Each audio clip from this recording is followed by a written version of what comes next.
एको किलो के रह के भी अलगा बिछौना हो गईल। भगवान के हाथ के कठपुतली ये निशान खिलौना हो गईल।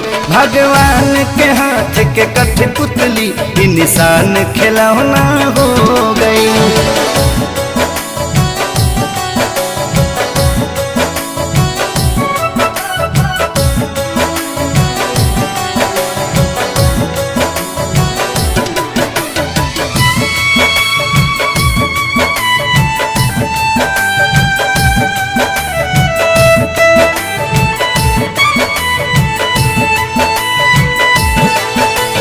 राजा के हथवा जोड़त देखनी प्रजा से करत गोहार हो।